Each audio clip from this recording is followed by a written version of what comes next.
Conversações com Goethe, nos últimos anos de sua vida, 1823-1832, e Johann Peter Eckermann.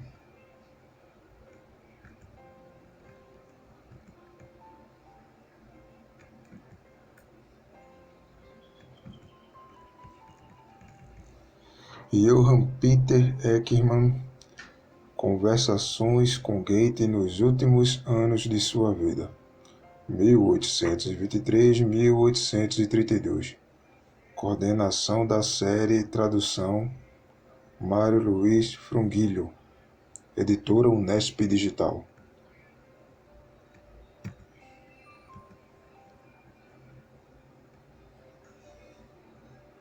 Johann Wolfgang von Goethe não deve sua fama como gênio universal apenas à sua obra literária. Homem de múltiplos talentos e interesses, dedicou-se também à reflexão sobre a literatura e as artes e a estudos e pesquisas no campo das ciências da natureza. Mas, se sua obra literária é bastante divulgada e conhecida, as obras não literárias de importância fundamental para quem queira conhecer o autor e sua época mais a fundo, ainda são de conhecimento restrito aos especialistas. O objetivo desta obra é oferecer ao leitor brasileiro um acesso tão amplo quanto possível à variedade de sua obra não literária. Ela foi planejada em 3 grandes sessões, tendo como abertura as conversações com Goethe e Johann Peter Eckermann. A primeira sessão reunirá as principais obras de caráter autobiográfico e os relatos de viagem. A segunda será dedicada aos escritos de estética e a terceira às suas incursões no campo das ciências da natureza.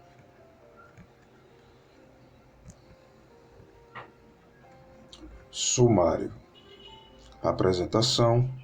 Primeira parte, 1836. Prólogo. Introdução. 1823, 1824, 1825, 1826, 1827. Segunda parte, 1836, 1828, 1829, 1830, 1831. Terceira parte, 1848. Prefácio, 1822, 1823, 1824, 1825, 1826, 1827, 1828, 1830 a 32.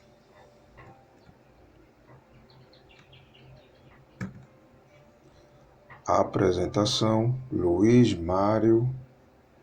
Mário Luiz Frungilho.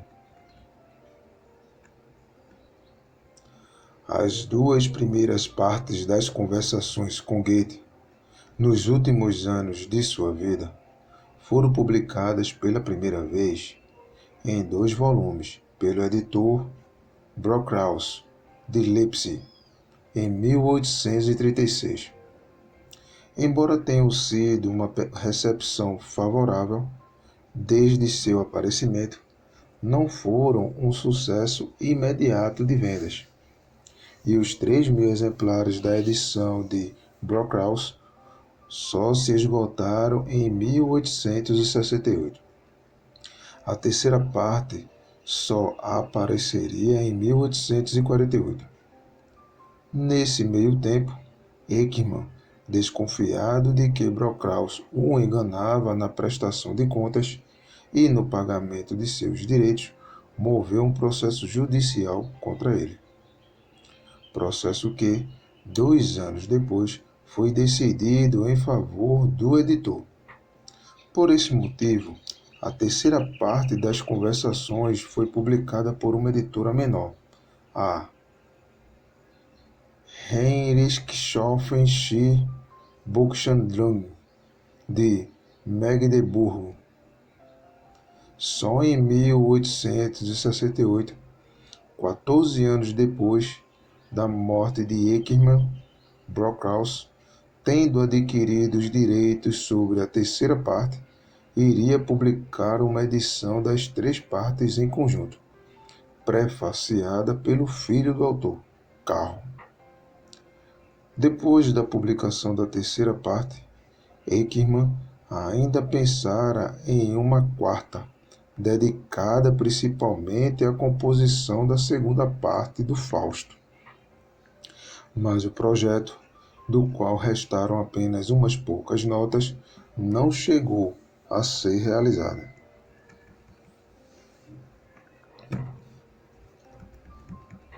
Poucos livros foram tão influentes e decisivos quanto este no estabelecimento da imagem que posteridade teve de Goethe. Ao lê-lo, acompanhamos o poeta em plena atividade nos seus anos de velhice, finalizando algumas de suas obras mais importantes, sobretudo a Teoria das Cores e a segunda parte do Fausto. Nos damos conta da vastidão e de seus interesses. Conhecemos um pouco de sua vida em família e em sociedade. A feição de diário escolhida por Ekman contribui muito para dar vivacidade ao relato, e a fidelidade do retrato foi reconhecida por pessoas da intimidade de Goethe, como sua nora Ottilie e o chanceler von Miller, ele próprio autor de um livro de natureza semelhante, publicado póstumamente em 1870. Também para alguns assuntos relacionados à biografia de Goethe, para suas opiniões sobre diversos assuntos e a composição de suas obras, esta é a única fonte de que dispomos. Um breve passeio pela biografia imensa sobre o autor alemão dará prova de que esta é uma fonte indispensável. Mas, justamente algumas de suas melhores qualidades foram responsáveis por uma diminuição do papel de seu autor e alguns equívocos na recepção da obra. Para o dramaturgo Friedrich Hebel, as conversações são, na verdade, um extenso monólogo de Goethe, e a poeta Heinrich Heine chamou Ekman de seu papagaio. O livro chegou a ser considerado obra do próprio Goethe, o que vem bem expresso no prefácio que Franz Debel escreveu para sua edição do livro em 1908, inclusive invertendo o título. As conversações de Goethe com Ekman são a estátua monumental que o homem Goethe erigiu para si mesmo. A mesma matéria vital que em suas obras ganharam uma configuração artística definitiva e perfeita, enche, em uma outra forma, codeterminada por seu meio, o ouvinte, estas anotações de conhecimentos e testemunhos. Nesse modo de ver, Ekman é apenas um meio de que se serve para se expressar, embora adiante Debel chegue a afirmar que o autor das conversações não é um mero fonógrafo, o que reconhece nele não chega a constituir um elogio à sua capacidade criativa. Debel afirma que sua liberdade de espírito seria produto da longa convivência com Goethe e de um remoto parentesco entre a natureza do mestre e a do discípulo, para terminar com um daqueles elogios que matam, de que falava o poeta Mário Quintana, não apenas um ouvinte inato, mas também um hábil perguntador. Ele se tornou um colaborador passivo das conversações. Dribble chega a lamentar que, em algumas passagens do livro, Ekman se coloque em extensiva evidência, como na longa introdução autobiográfica ou, por exemplo, quando descreve sua paixão pela prática do arco e flecha, ou ainda quando exibe seus conhecimentos sobre pássaros. Considerações desse tipo exprimem um desdém pela figura do instrumento de que Goethe teria se servido para exprimir suas opiniões derradeiras. Para esse tipo de recepção, Ekman seria uma personalidade nula, desprovida de qualquer interesse, cabendo-lhe por único mérito a sorte de ter sido escolhido como auxiliar por Goethe e ter-lhe servido de meio de expressão.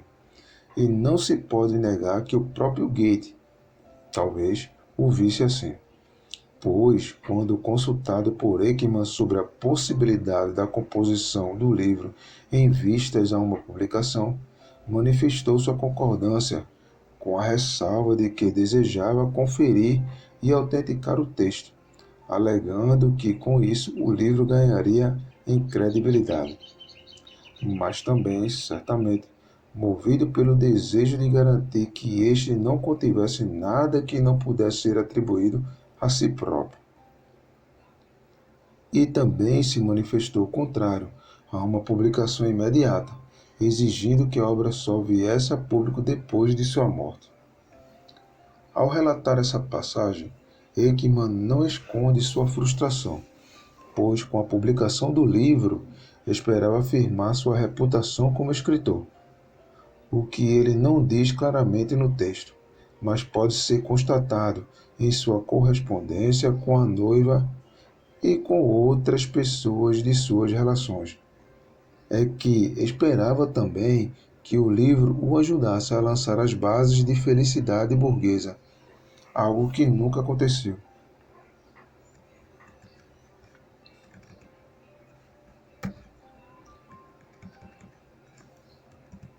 Considerar a obra simples Considerar a obra como simples reprodução de um monólogo de Goethe, além de não fazer justiça ao seu autor, dá uma ideia equivocada de seu método de trabalho. A imediatez da composição é apenas aparente. Ekman, de fato, se baseou em seu diário para compor as conversações, mas suas anotações eram, em grande parte, muito sumárias para poderem ser simplesmente transcritas em uma redação mais cuidada.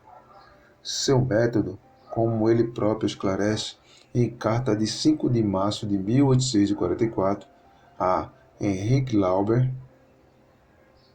era construir, a partir de tais anotações, os diálogos que teve com Goethe. Nessa carta, ele nega que o livro seja simplesmente o resultado de sua boa memória, pois, se fosse assim, o resultado seria algo sem qualquer efeito mais elevado, semelhante à realidade inteiramente comum das fotografias. E prossegue. Se fosse assim, o grande e o pequeno, o suficiente e o insuficiente, o adequado e o inadequado, se misturariam nele de um modo todo confuso, casual, como nos são dados por um dia comum. Mas eu tinha em vista objetivos mais elevados, e se, de minha parte, nada foi inventado, tudo é absolutamente verdadeiro, é também selecionado. Por esse motivo, procurei evitar escrever de imediato as impressões que recebia. Antes, esperava dias e semanas para que o que fosse insignificante se perdesse e restasse apenas o que era relevante. Sim, o melhor de tudo só foi escrito depois de passado mais de um ano, algumas coisas até bem mais tarde. A Conversação de 11 de março de 1828, publicada no Hansa Album, e só escrevia em 1642, ou seja, depois de 14 anos.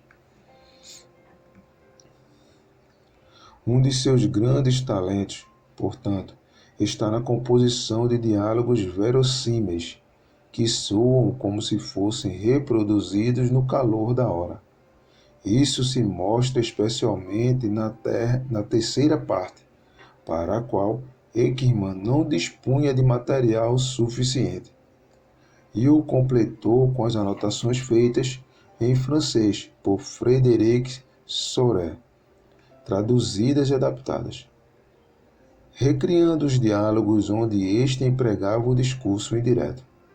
Assim, a terceira parte destoa das outras, além de se colocar fora da ordenação cronológica das duas primeiras.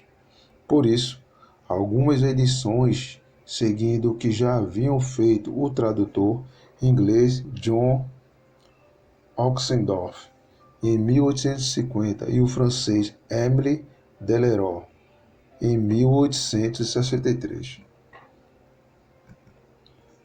reorganizaram a matéria, dissolvendo a terceira parte na ordem cronológica das outras duas, o que, no entanto, tem por consequência fazer o livro começar ainda antes do primeiro encontro entre Ekman e Goethe.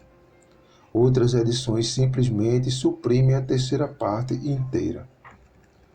Como consequência, conforme demonstrou o cotejo das conversações com a vasta documentação disponível, constituída pelos diários de Goethe, sua vastíssima correspondência e reminiscências de outras pessoas que conviveram com ele, a datação nem sempre é exata. Muitas coisas se passaram, e outras datas que não aquelas indicadas, além do que Ekman, por vezes, fundiu nas reminiscências de um único dia, acontecimentos que se deram em dias diferentes. E há pelo menos um episódio que talvez não resistisse à suspeita de falsificação. Numa passagem muito discutida da terceira parte, a conversação de 7 de outubro de 1827, Goethe narra sua ansiedade pelo encontro com sua amada, dos primeiros tempos de Weimar. Durante muito tempo, a crítica especializada quebrou a cabeça tentando decifrar que parecia ser um ponto obscuro de sua biografia.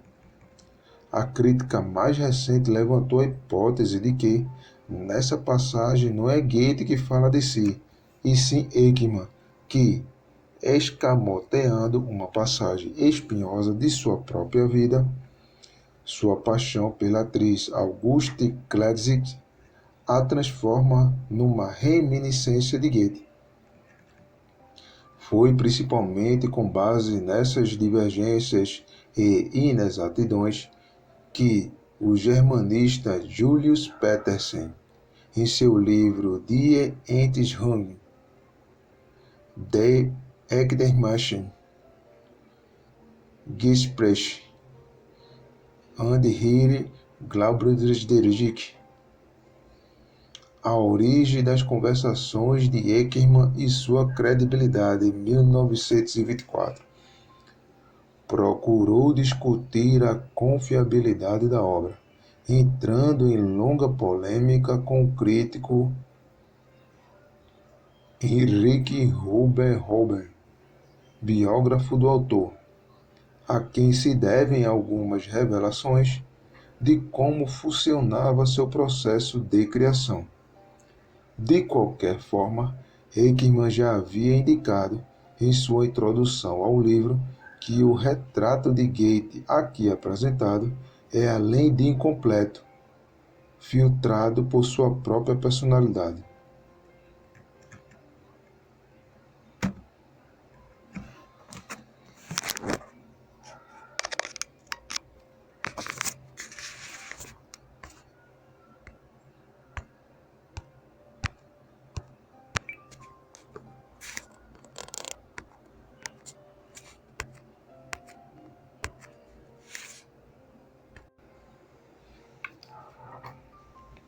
Acentua também sua objetividade, ao atribuir o impulso de escrevê-lo a seu desejo de deixar os ensinamentos que recebia como forma de se apropriar deles, para que não restassem dúvidas a respeito.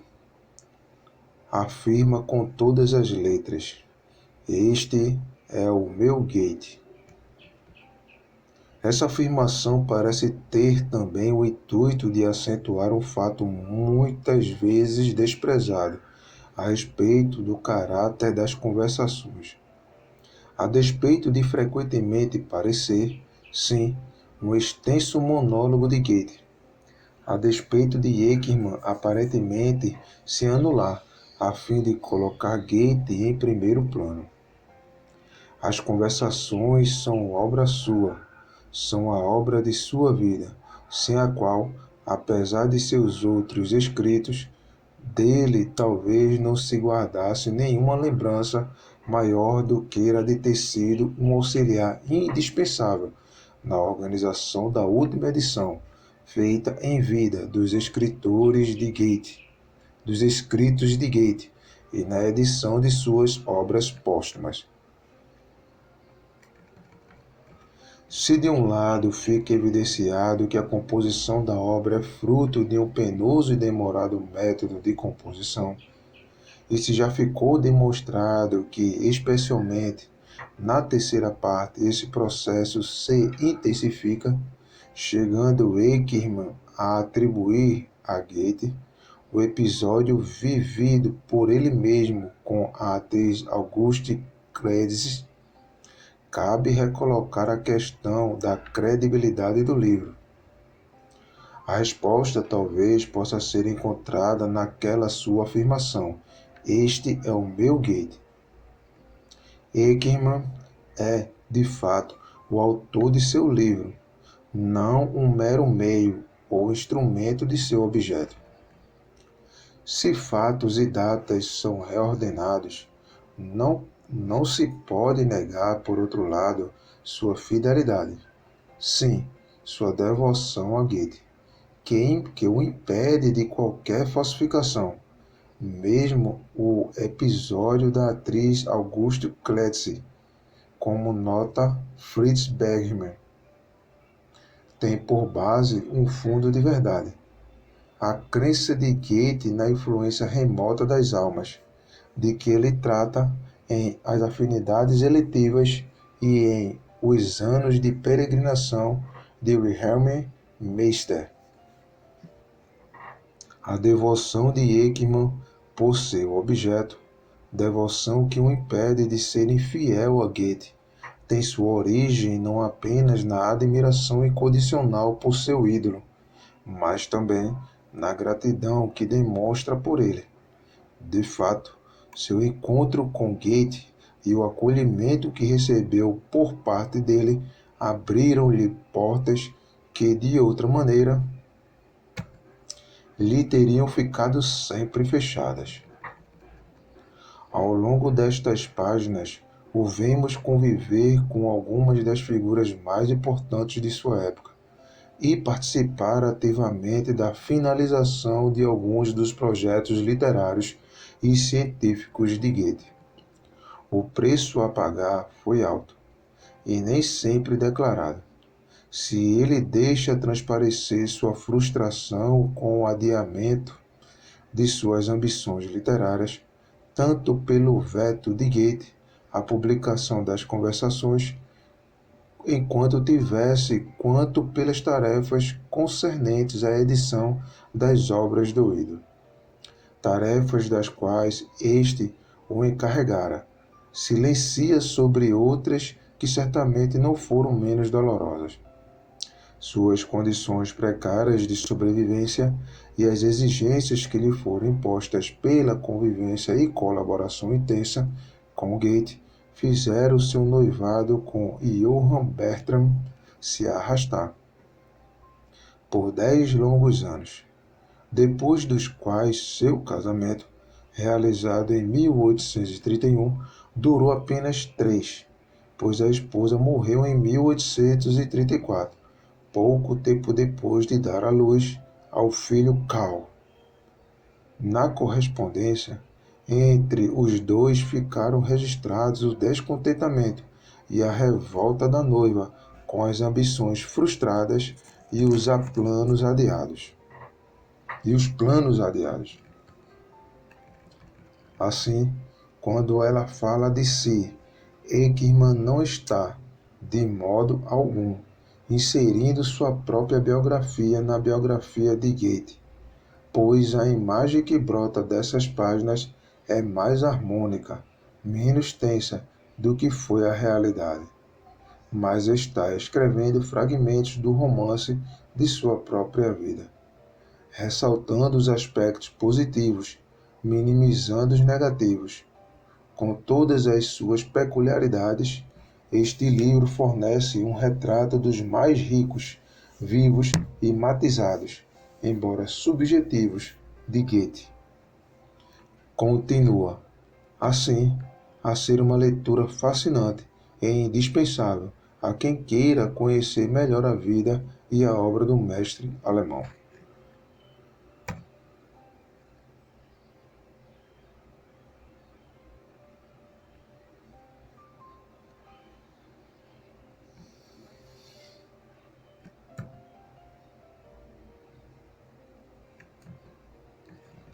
Primeira parte, 1836. Dedicada a Sua Majestade Imperial, a Senhora Grã-Duquesa Regente de Saint-Weimar e Eisenach, Maria Pavlovna,